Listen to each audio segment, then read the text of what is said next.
April 30th, 1945. Deep beneath the shattered streets of Berlin, the man who had promised a 1,000-year empire sat inside a dim concrete bunker. Outside, the Soviet army was only a few hundred yards away. The explosions never stopped. Buildings collapsed. Smoke covered the sky. Germany, the nation that had once dominated almost all of Europe, was dying. And within hours, Adolf Hitler would be dead. History would record it as one of the greatest military defeats ever suffered. The Third Reich had fallen. World War II was over. Or was it? Because decades later, a historian made a statement so controversial, so unsettling, that it still divides scholars today. He argued, Hitler won World War II before he lost it. At first, the claim sounds ridiculous. After all, Germany surrendered unconditionally. Its cities lay in ruins. Millions were dead. Its leaders were tried for war crimes. The Nazi regime vanished. So how could anyone possibly argue that Hitler had already won? The answer depends entirely on what you believe victory actually means. Was victory simply who occupied Berlin? Or could victory also mean permanently changing the world? Because by 1942, before the war had even reached its turning point, Hitler had already transformed global politics, destroyed centuries-old empires, accelerated technology, changed warfare forever, and created a new world order that still influences international relations today. This isn't a story about glorifying Hitler. Far from it. It is about understanding one of history's most disturbing questions. Can someone lose the war, yet permanently reshape the world in ways that survive long after their defeat? To answer that, we must go back to the beginning. Germany, the First World War had ended only months earlier. Millions were dead. Europe was exhausted. But nowhere was the humiliation greater than in Germany. The victorious Allies forced Germany to sign the Treaty of Versailles. To many Germans, it wasn't peace. It was punishment. Germany lost territory. Its military was almost eliminated. It faced crushing financial reparations. Inflation exploded. Savings disappeared overnight. Families who had once been comfortable suddenly struggled just to buy bread. Political violence filled the streets. Communists battled nationalists. Governments collapsed one after another. For millions of ordinary Germans, democracy appeared weak, broken, hopeless. And that was exactly the environment in which one man found his opportunity. A former soldier, unknown, poor, and filled with rage. Adolf Hitler. He promised something few politicians could. Not compromise, not patience, but revenge. He promised jobs. He promised national pride. He promised to erase Versailles. He promised Germany would become powerful again. Millions listened. Millions believed. And by 1933, he became chancellor. Few imagined what would happen next. Within months, political opponents disappeared. Independent newspapers closed. Trade unions were destroyed. The courts became instruments of the regime. Fear replaced freedom. The dictatorship was complete. Yet outside Germany, many leaders remained surprisingly calm. Some believed Hitler could be controlled. Others thought his ambitions were limited. Many simply wanted to avoid another world war. They were catastrophically wrong. Hitler wasn't thinking in years. He was thinking in generations. He envisioned an empire stretching across Europe. He dreamed of conquering vast territories in Eastern Europe. He believed Germany needed more land, more resources, more power. To achieve that, war wasn't an accident. It was always part of the plan. September 1st, 1993, German forces crossed into Poland. Thousands of tanks rolled forward. Aircraft filled the skies. Radio stations reported attacks across the border. Within days, Britain and France declared war. The Second World War had begun. But almost immediately, something shocked the world. Germany fought differently. Instead of repeating the slow trench warfare of World War I, the Germans combined tanks, aircraft, motorized infantry, radio communication, and speed. Everything moved together. The strategy became known as Blitzkrieg, lightning war. Entire armies collapsed before they even understood what was happening. Command centers lost communication. Roads became chaos. Refugees blocked military movements. Panic spread faster than bullets. Within weeks, Poland fell. The world watched in disbelief. Then came 1940. Many expected Germany to spend years preparing for another offensive. Instead, Hitler struck again. Denmark, Norway, Belgium, the Netherlands, Luxembourg, then France, one of the strongest military powers on earth. French commanders expected Germany to repeat the strategy of World War I. Instead, German armored divisions raced through the Ardennes forest, a route considered nearly impossible. The gamble worked. French defenses collapsed. British forces barely escaped through Dunkirk. Just 6 weeks later, France surrendered. Europe stood frozen. One country after another had fallen. What had taken Germany years during the First World War now happened in months. To many observers, Hitler looked unstoppable. By the summer of 1940, nearly every major continental European power had either surrendered, been occupied, or was allied with Germany. From the Atlantic coast to deep inside Eastern Europe, the Nazi flag spread across the continent. Factories worked for Berlin. Railways carried German troops. Resources flowed into the Reich. Never before had one man controlled so much of Europe. 4 millions watching around the world. It seemed history itself had changed. Some believed Britain would surrender next. Others wondered if democracy had already failed. Even in the United States, many questioned whether America should stay out of Europe's conflict. No one knew where Hitler would strike next, yet behind every spectacular victory, a dangerous illusion was growing. Hitler began believing his own myth. He saw every success as proof that he was a military genius. Generals who disagreed were ignored. Warnings were dismissed. Risk became confidence. Confidence became arrogance. And arrogance would eventually become fatal. But in 1940, no one could see the disaster ahead. Germany looked invincible. Its armies had rewritten military doctrine. Its propaganda convinced millions that history itself favored the Third Reich. Around the world, military academies began studying German tactics. Governments scrambled to modernize their armies. Entire defense strategies changed almost overnight. Even Hitler's enemies were forced to copy what Germany had created. And this is where our story takes its first unexpected turn. Because according to several historians, this was the moment Hitler had already achieved something that could never be undone. Not victory on the battlefield, but victory over the way the modern world understood war itself. Even if Germany eventually lost, the rules had already changed forever. And that raises an uncomfortable question. If your enemies are forced to imitate you, have you already won something far bigger than a single war? The answer would only become more complicated, as Hitler prepared for the most ambitious invasion in human history, a decision that would ultimately destroy the empire he had built. But before it collapsed, it would change the world forever. Part 2, The Empire That Changed the World, approx 1,000 words. By the summer of 1941, Adolf Hitler stood at the peak of his power. From the beaches of France, to the forests of Poland, from Norway's icy coastline, to the mountains of Greece, his empire stretched across nearly all of continental Europe. More than 300 million people now lived under German occupation or influence. Factories worked for Berlin. Coal, steel, oil, and food poured into the Nazi war machine. To many observers, Germany didn't look like a country fighting for survival. It looked like a nation building an empire that could last for generations. And that is exactly why some historians argue that this was the moment Hitler had already achieved his greatest strategic victory.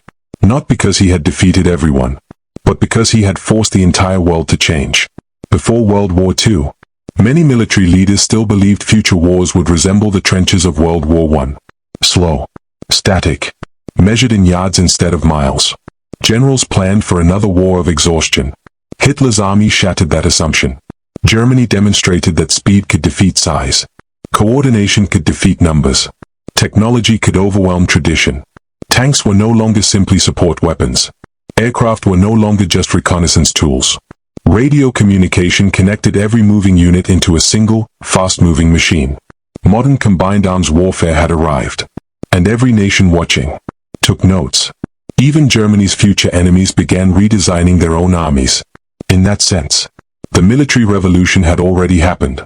There was no going back. But Hitler's influence extended far beyond the battlefield. World War II accelerated technological innovation at a pace the world had never seen. Radar improved dramatically. Jet aircraft entered combat. Long-range submarines became more advanced. Medicine evolved under the pressures of mass warfare. Industrial production reached levels once thought impossible. Most importantly, Rocket technology entered an entirely new era. Germany's V-2 rocket became the first long-range guided ballistic missile in history. It was terrifying. It traveled faster than the speed of sound. There was no warning, no defense, no way to intercept it. The missile simply appeared, moments before impact. The weapon itself did not change the outcome of the war, but the technology behind it changed the future forever. When Germany collapsed in 1945, the United States and the Soviet Union rushed to seize German scientists.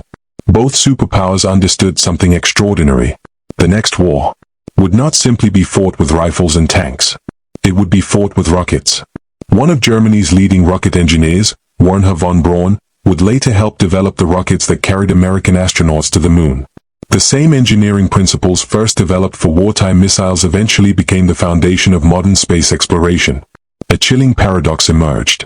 Technology created during one of history's darkest chapters helped launch one of humanity's greatest achievements. That contradiction still troubles historians today. Then there was geopolitics. Before Hitler, Europe dominated global affairs. Britain, France, Germany, the great colonial empires controlled much of the planet. But World War II destroyed that balance forever. By 1945, Britain was financially exhausted. France struggled to rebuild. European empires began collapsing. Across Asia, across Africa, across the Middle East, independence movements gained unstoppable momentum. The age of European colonial dominance was ending. And in its place, two new superpowers emerged: the United States and the Soviet Union. The Cold War would define the next half-century. A world divided into two nuclear giants.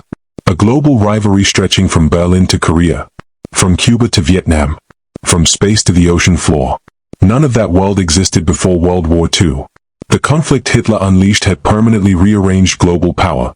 Some historians argue this is what they mean when they say Hitler had already won. Not that Nazi Germany succeeded. Far from it. Rather, the war he started permanently destroyed the old international order. The Europe of kings, empires, and colonial supremacy disappeared forever. The map of the world changed. Borders shifted. Governments fell. Entire nations were created. Millions migrated. The consequences continue even today, but perhaps Hitler's greatest unintended legacy was psychological. Before World War II, many people believed civilization itself was steadily progressing. Science would improve humanity. Technology would create peace. Modern societies had become too advanced for another catastrophe. World War II destroyed that illusion. The Holocaust revealed how an industrialized nation could organize genocide on an unimaginable scale. Factories designed for production became instruments of mass murder. Railroads transported victims instead of commerce. Bureaucracies recorded extermination with horrifying efficiency. Civilization itself had not prevented barbarism. In some ways, it had made barbarism more efficient. The world would never see modern government in the same way again. After the war, international law changed dramatically. The United Nations was established. The Universal Declaration of Human Rights was adopted. The Nuremberg trials introduced the principle that individuals, not just nations, could be held responsible for crimes against humanity. Military leaders could no longer simply claim they were following orders. The legal foundations of today's international justice system were built directly from the lessons of World War II. Ironically, the horrors committed by Nazi Germany led to stronger global protections against future atrocities. Again, the war changed everything. Economically, the transformation was equally profound.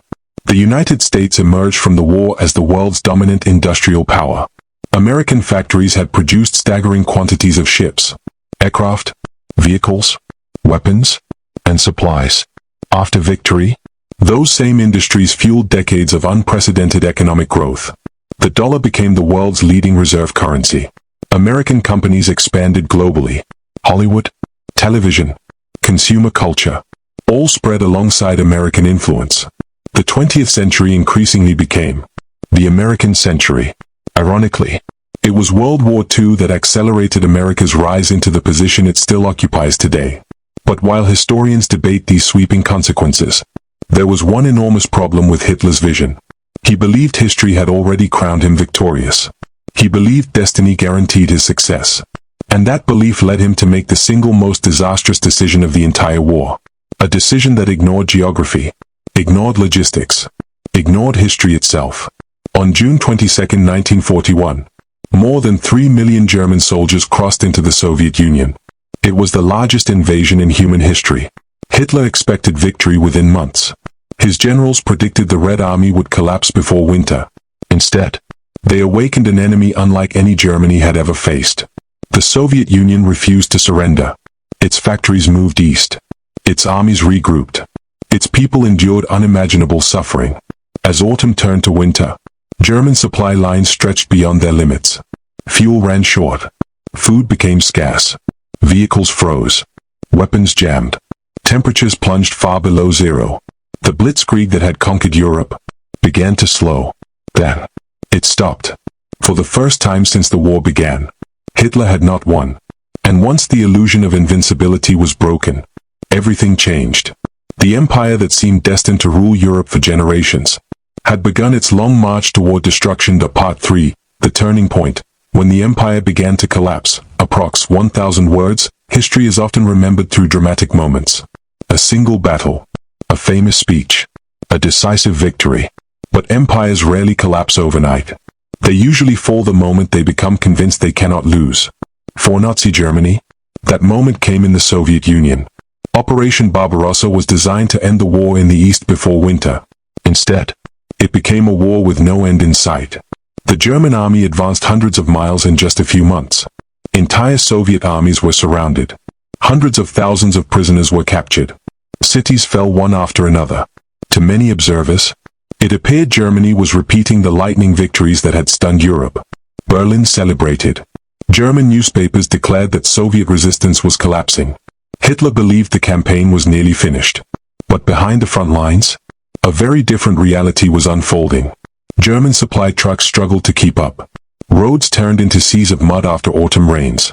Railroads used different track gauges than those in Western Europe, forcing engineers to rebuild them as the army advanced. Fuel became scarce. Ammunition arrived late. Food shortages spread among frontline units. The deeper Germany pushed into Soviet territory, the weaker its logistical lifeline became. Then came winter. The German High Command had expected to be celebrating victory by Christmas. Instead, temperatures dropped below -30 degrees Celsius. Engines froze. Lubricants turned solid. Weapons malfunctioned. Thousands of soldiers lacked proper winter clothing.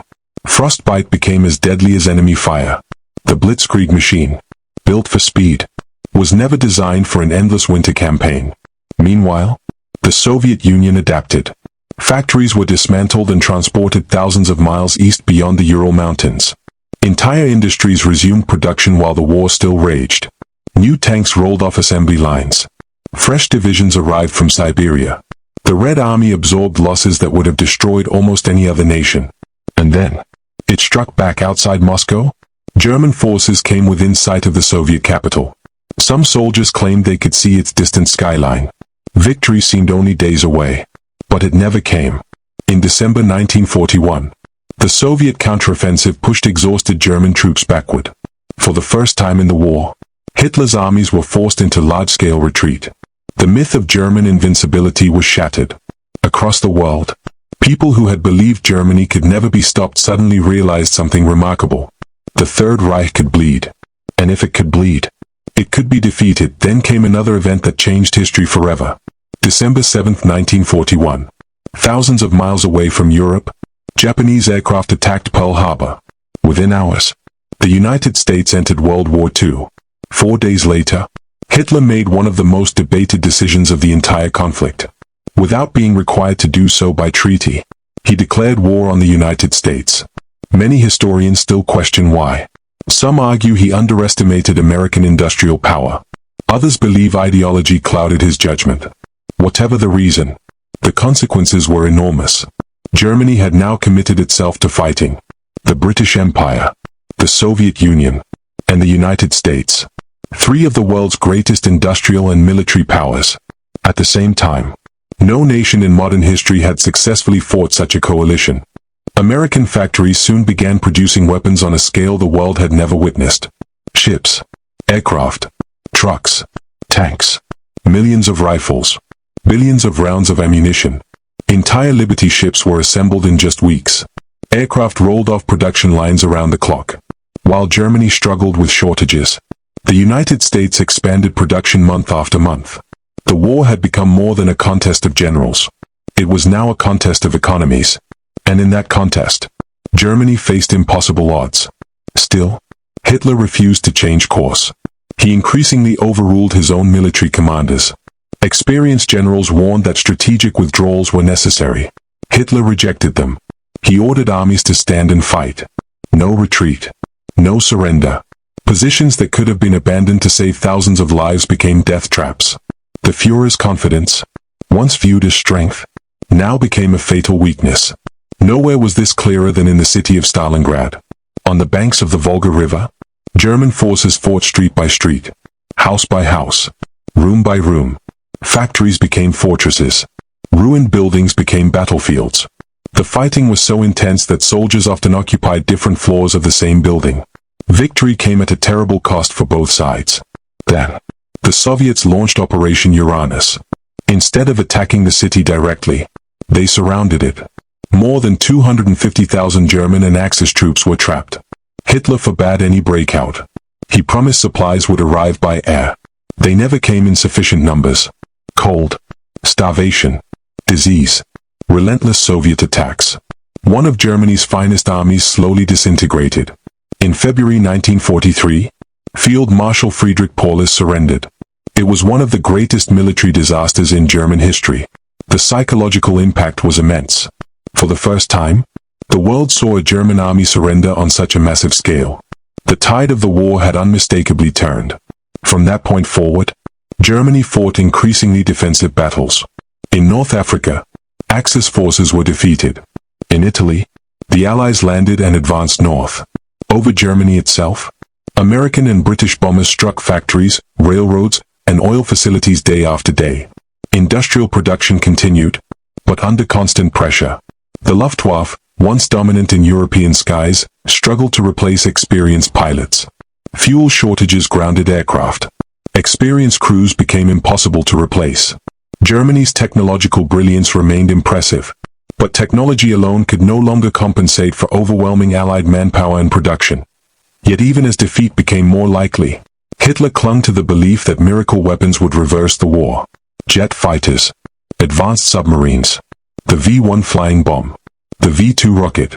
Some of these weapons were decades ahead of their time, but they arrived too late, in too few numbers, to alter the outcome. Innovation could not overcome strategic reality. The empire that had once conquered Europe at breathtaking speed was now fighting simply to survive. And this is where the historian's argument becomes even more controversial. Because by 1944, Hitler had already lost the military war. But many of the changes unleashed by that war could no longer be undone. The old European order was gone. The United States had become the dominant Western power. The Soviet Union was expanding westward. Modern warfare had been transformed. The nuclear age was approaching. The post-war world was already taking shape, even before Germany surrendered. So the question remained, if a leader permanently reshapes the world, but destroys his own nation in the process, can history call that victory?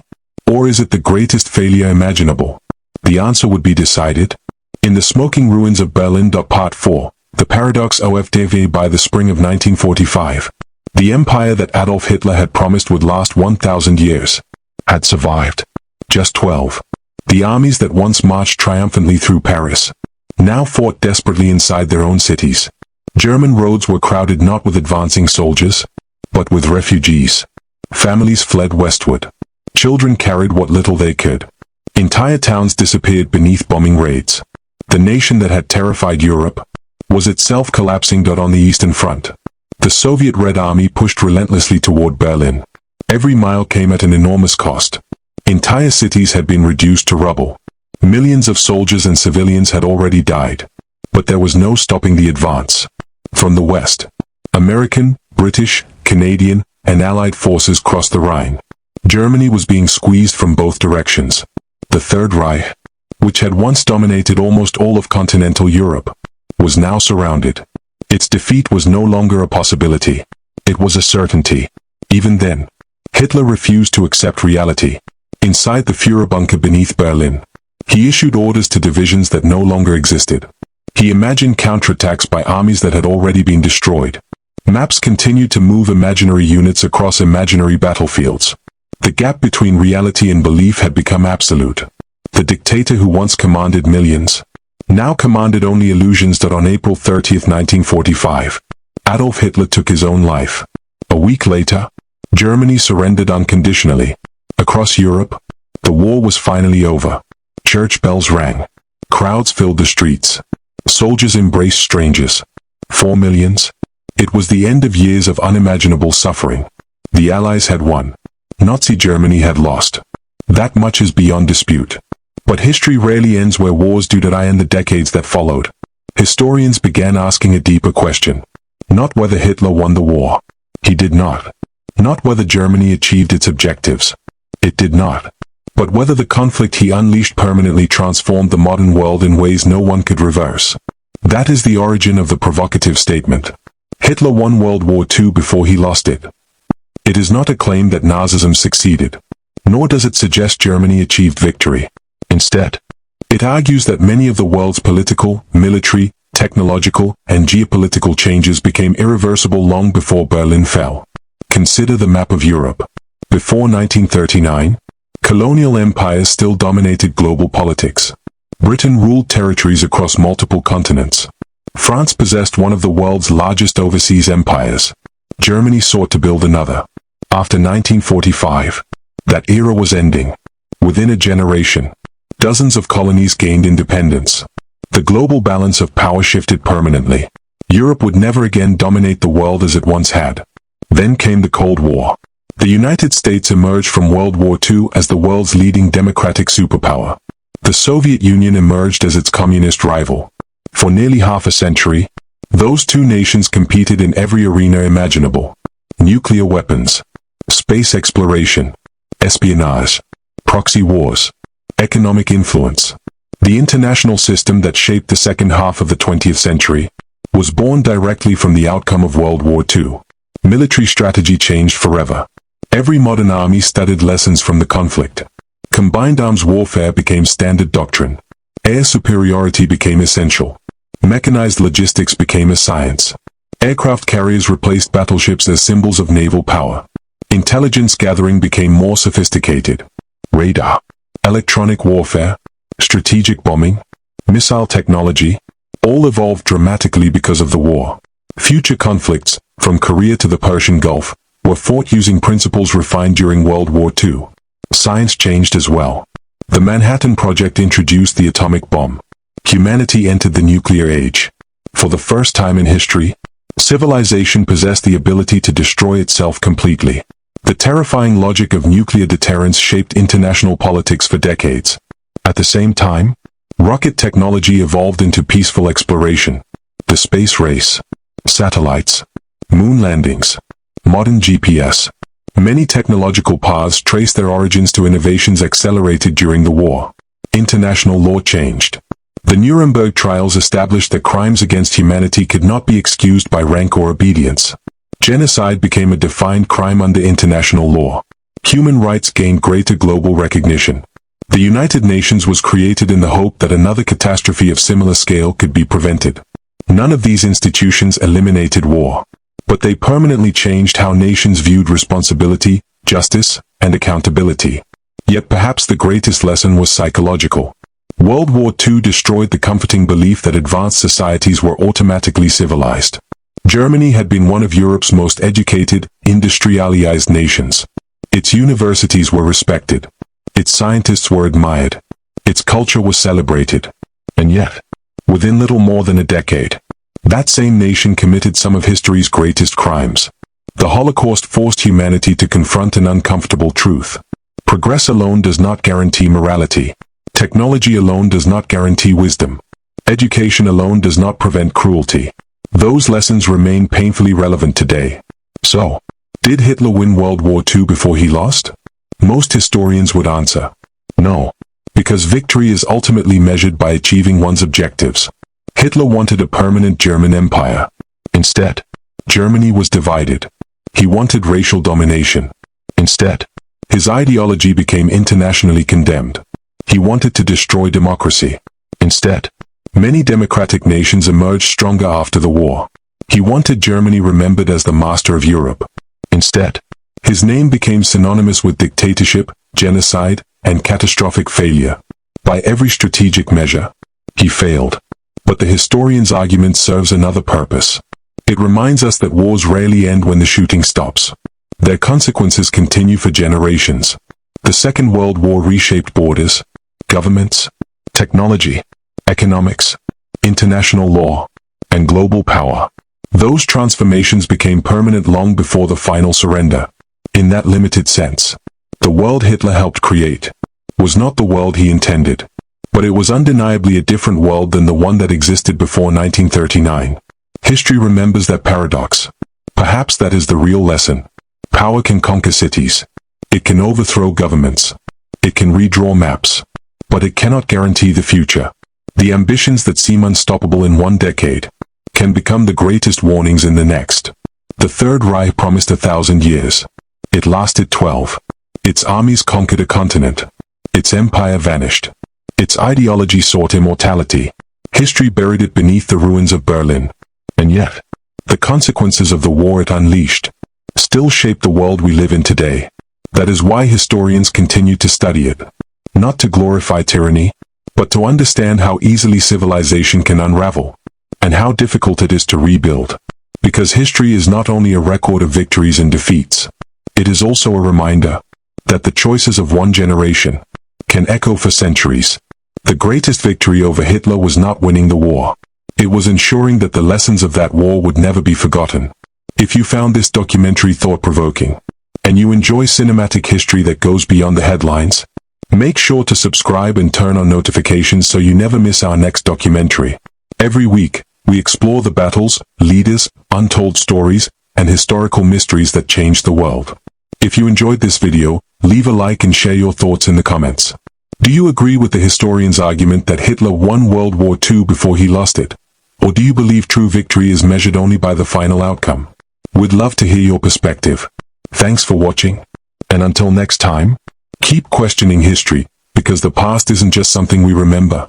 It's something that still shapes the world we live in today.